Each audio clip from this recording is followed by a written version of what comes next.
Hello and welcome दोस्तों। हम बना रहे हैं अपना कैपस्टोन प्रोजेक्ट और अब तक हमने अपने इम्प्लीमेंटेशन फेज में ये सब कुछ कवर कर लिया है। अगर हम देखें तो हमारा प्रोजेक्ट ऑलमोस्ट कंप्लीट हो चुका है, पर अभी एक प्रॉब्लम है जिसका सॉल्यूशन हमें इस वीडियो में करना है। क्या है solution? Let's jump into the AWS console. देखिए यहाँ पे मैं अपनी वेबसाइट यानी अपनी वेब एप्लीकेशन आराम से ओपन कर सकता हूँ, पर ये लोड बैलेंसर का URL है। अगर मैं यहाँ पे जाऊँगा और लोड बैलेंसर में इसका जो URL है उसको कॉपी करके पेस्ट करूँगा ब्राउज़र में, तो ये वेबसाइट ओपन होगा।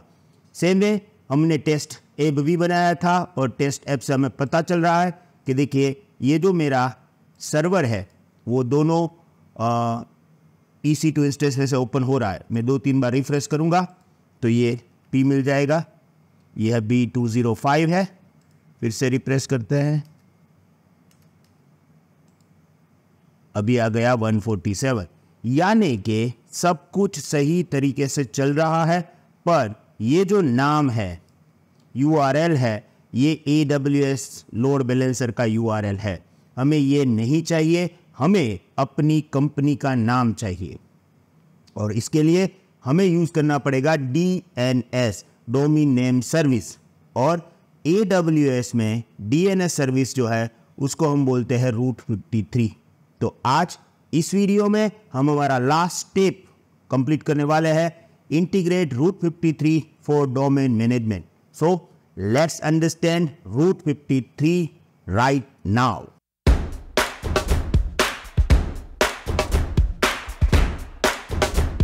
Hello and welcome back. AWS route 53 एक DNS सर्विस है। DNS सर्विस क्या है, कैसे काम करता है, उसका बैकग्राउंड और रूट 53 कैसे काम करता है, वो अगर आपको मालूम नहीं है तो कोई प्रॉब्लम चिंता करने की ज़रूरत है ही नहीं। आपको क्या करना है, इस वीडियो के डिस्क्रिप्शन में मैंने एक PDF दे के रखा है, आप उस PDF को डाउनलोड कर दो। ये हमारा प्लेलिस्ट है। इस प्लेलिस्ट में 120 से ऊपर वीडियोस हैं और जितने टॉपिक्स हमने कवर किए थे या कवर कर रहे हैं हमारे प्रोजेक्ट में, वो सब का लिस्ट है। जैसे कि अगर आपको रूट 53 के बारे में सब कुछ जानना है, सिर्फ यहाँ पे सर्च बार में रूट 53 लिखो और आपको ये सभी वीडियोस मिल जाएंगे रूट 53 के बारे में। और सबसे बड़ी बात, हिंदी इंग्लिश दोनों लैंग्वेज में अवेलेबल है, तो आप वहाँ से सीख लो। इसके बाद यहाँ पर वापस आ जाओ। अभी मैं ये समझ रहा हूँ कि रूट 53 के बारे में आपको मालूम है, तो क्योंकि ये प्रोजेक्ट है तो मैं सब कुछ रूट 53 के बारे में अभी तो नहीं समझा सकता हूँ, पर यस इम्प्लीमेंटेशन 100% करेंगे। जैसे कि आपको मालूम होगा कि AWS रूट 53 एक DNS सर्विस है और जब भी हम DNS सर्विस का यूज़ करते हैं हमें सबसे पहले डोमेन नेम रजिस्ट्रेशन करवाना पड़ेगा। जैसे हमारी कोई वेबसाइट का नाम है, जैसे facebook.com, gmail.com, राइट, ये सभी DNS नेम रजिस्टर है और मिनिमम 1 ईयर के लिए डोमेन नेम रजिस्ट्रेशन करवाना पड़ता है और उसका प्राइसिंग है। आप कोई भी कोई भी वेबसाइट से डोमेन नेम रजिस्ट्रेशन कर सकते हो, जैसे कि GoDaddy है, नेमचीप है, कई वेबसाइट्स है जिसमें सस्ता वाला डोमेन नेम भी मिलता है। मैं रेकमेंडेड करूंगा कि आप अपने नाम से डोमेन नेम रजिस्टर करवा लो, 300-400 रुपये लगेंगे और इसके अंदर आप अपना रिज्यूमे होस्ट कर दो। जब भी आप अपने रिज्यूमे किसी को देते हो तो उसके अंदर आप ऑनलाइन भी दे सकते हो। उनको बोलो ये मेरा रिज्यूमे है, URL दे दो, वहाँ से भी आप दे सकते हो। ये बहुत ही अच्छा एडवांटेज है। अब यहाँ पे हमें क्या करना है, देखिए यहाँ से मैं रजिस्टर डोमेन्स में जाके डोमेन नेम रजिस्टर करवा सकता हूँ और अगर आप रूट 53 में से डोमेन नेम रजिस्ट्रेशन कर लोगे तो गेम बहुत ही ईजी हो जाएगा, पर ये थोड़ा सा एक्सपेंसिव है। तो अगर आपको यहाँ से नहीं करना है तो नो प्रॉब्लम, आप GoDaddy या नेमचीप या कोई भी जो आपको सस्ता वाला मिले वहाँ से ट्राई कर सकते हो, डोमेन नेम रजिस्टर कर सकते हो। अब क्वेश्चन यहाँ पे ये आता है कि अगर मैंने डोमेन नेम रजिस्टर दूसरी जगह से करवा लिया तो क्या मैं रूट 53 यूज़ कर सकता हूँ? डेफिनेटली कर सकते हो। और अगर आपको रूट 53 नहीं यूज़ करना है तो भी कोई प्रॉब्लम नहीं है, आप जिसके पास आपसे डोमेन नेम रजिस्ट्रेशन करवाया वो भी आप यूज़ कर सकते हो। पर हमें तो सीखना है रूट 53, तो चाहिए हमें हमारा डोमेन रूट 53 में। अब देखिए मेरी सिचुएशन क्या है, मेरा जो डोमेन नेम है वो मैंने GoDaddy से रजिस्ट्रेशन करवाया है। तो क्वेश्चन ये आता है कि भाई मैंने तो GoDaddy से रजिस्ट्रेशन करवाया, क्या मैं रूट 53 को यूज कर सकता हूं? डेफिनेटली कर सकते हैं। और रूट 53 काफी एडवांस है, उसके अंदर काफी राउटिंग पॉलिसी वगैरह है जो आपने सीखना है। तो मैंने बोला है इस वीडियो पे, ये लिंक पे जाके देख लो, आपको पता चलेगा कि GoDaddy में भले ही रजिस्ट्रेशन करवाया, यूज करना तो बेटर रहेगा रूट 53।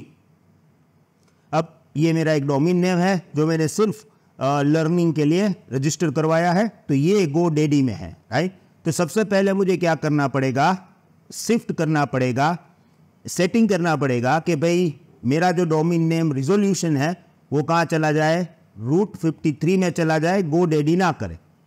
अब उसके लिए क्या करना पड़ेगा, सबसे पहले आपका जो डोमेन नेम है, राइट, वही डोमेन नेम का एक पब्लिक होस्टेड जोन बनाना पड़ेगा। जैसे कि ये मेरा डोमेन नेम है, तो यहाँ से मैं उसको कर देता हूँ Ctrl+C, और यहाँ पे रूट 53 में यहाँ पे मैं जाऊँगा होस्टेड जोन में, और यहाँ पे मैं कर दूँगा क्रिएट होस्टेड जोन। जो भी डोमेन नेम मैंने कॉपी किया था उसी को मैं पेस्ट करूँगा। ओके, डिस्क्रिप्शन लिखना है तो लिख सकते हो, प्रोजेक्ट 1 DNS टेस्टिंग, और ये पब्लिक होस्टेड जोन रखना है क्योंकि हमें इंटरनेट से नेम रिजोल्व करना है। ओके, तो यहाँ पर मैंने कर दिया। अब जैसे ही आप यहाँ पे पब्लिक होस्टेड जोन बनाओगे, आपको रूट 53 ने NS सर्वर्स यानी उनके जो सर्वर्स है उसका IP देगा। क्योंकि अब हमें GoDaddy नहीं यूज करना है, हमें GoDaddy को बताना पड़ेगा कि भाई तू मत कर नेम रिजोल्यूशन, ये जो मेरे सारे नेम सर्वर है रूट 53 वाले वो नेम रिजोल्यूशन करने वाले हैं। तो वो जो भी आप डोमेन यूज करते हो उसमें ये फैसिलिटी है, मैं आपको GoDaddy में दिखाई दे रहा हूँ, बाकी का आप आराम से कर सकते हो अगर कोई भी अलग डोमेन नेम यूज करते हो तो। देखिए यहाँ पे मैं गया डोमेन में, यहाँ पे एक ऑप्शन है मैनेज DNS।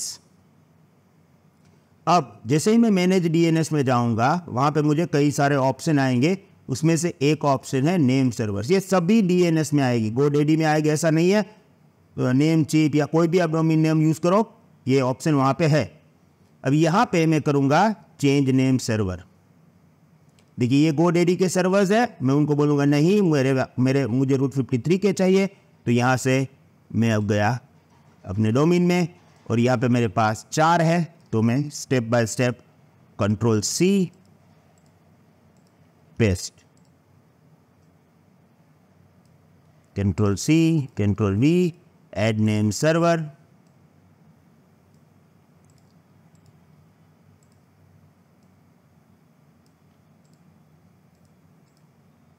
और ये हो गया सेव।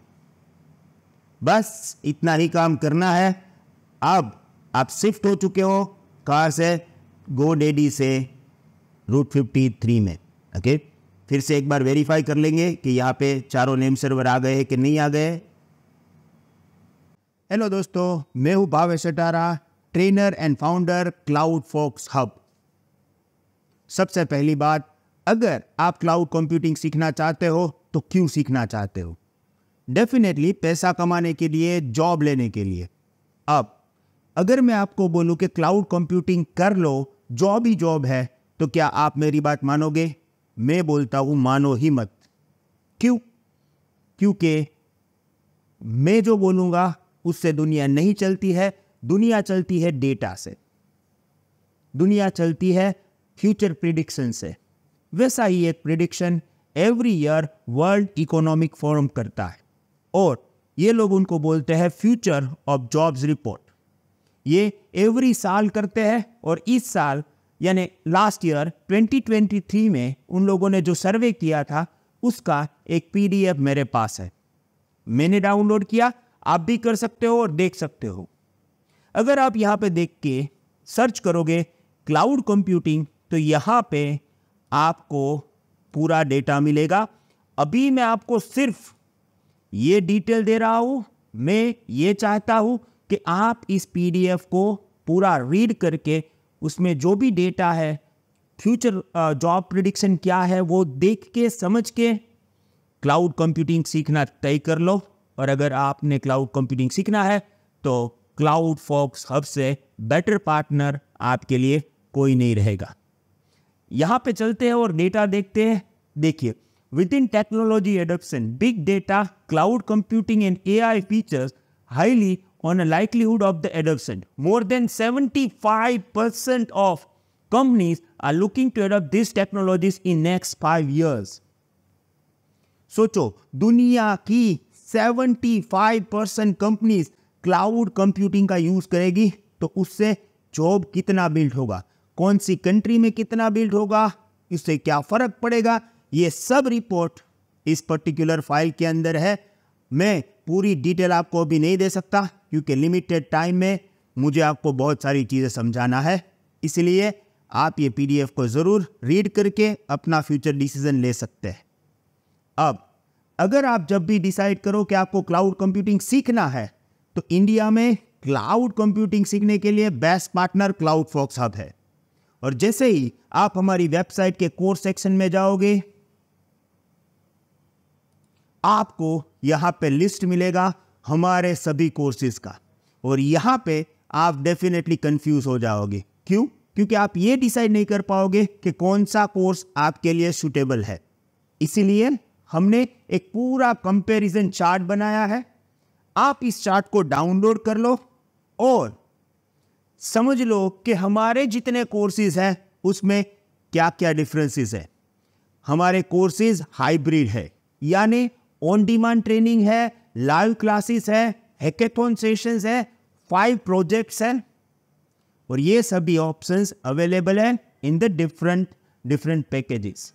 एक बात मैं आपको जरूर बताना चाहूंगा, देखिए, अगर आप हमारे कोई भी पैकेजेस लेते हो, सबकी वैलिडिटी लाइफ टाइम है, यानी एक बार ही फीस भरना है। हम रिकरिंग फीस में बिलीव नहीं करते कि एवरी मंथ और एवरी ईयर भरो। वो अगर आप ओवरऑल देखोगे तो बहुत ही ह्यूज अमाउंट हो जाएगा। मैं आपको रिकमेंडेड करूंगा कि आप एटलीस्ट हमारे 6 कोर्सेज इन वन पैकेज को सिलेक्ट करें और एवरी फ्राइडे हमारे लाइव क्लासेस को भी आप ज्वाइन करें। फ्यूचर क्लाउड है और future partner cloud fox hub है। Thank you very much, see you, goodbye. Yes, हो चुका है मेरा काम। अब यहां मैं रूट 53 में जाऊंगा। अब यहां पे हमें एक सिंपल रिकॉर्ड बनाना है जो हमारे इस पर्टिकुलर डीएनएस नेम को रिजॉल्व कर देगा अपनी रिक्वायरमेंट से। तो मैं क्या करूंगा, देखिए यहां पे मैं करूंगा create record public hosted zone के अंदर। यहां पे मुझे अपनी वेबसाइट का नाम क्या रखना है, जैसे मैं रखूंगा learn.cloudfog.in, क्योंकि हम एक जो मेन हमारा URL है, राइट, इसका हम एलियास बना रहे हैं, तो मैं यहाँ पे सिलेक्ट करूंगा एलियास। अब मुझे सिलेक्ट करना पड़ेगा कौन सी सर्विस के लिए मैं एलियास बना रहा हूं, तो हमारे पास है एप्लीकेशन लोड बैलेंसर। कौन से रीजन में एप्लीकेशन लोड बैलेंसर है? AP साउथ 1 यानी आमची मुंबई। और यहाँ पे जैसे ही आप क्लिक करोगे तो आपका जो लोड बैलेंसर है वो ऑटोमेटिकली यहाँ पे आ जाएगा, उसका URL सिलेक्ट कर दो एंड क्लिक क्रिएट रिकॉर्ड, बन गया। बस हमारा काम रेडी है। अब मुझे वेबसाइट ओपन करने के लिए इसका ही यूज़ करना है। ये अगर मैं यूज़ नहीं करूँगा तो कोई प्रॉब्लम नहीं है। अब यहाँ पे मैं कॉपी करूँगा, यहाँ से मैं इनकॉग्निटो में जाके ट्राई करूँगा कि ये ओपन हो रहा है या नहीं ओपन हो रहा है। देखिए अभी ओपन नहीं हो रहा है। क्यों? क्योंकि ये थोड़ा टाइम लेगा।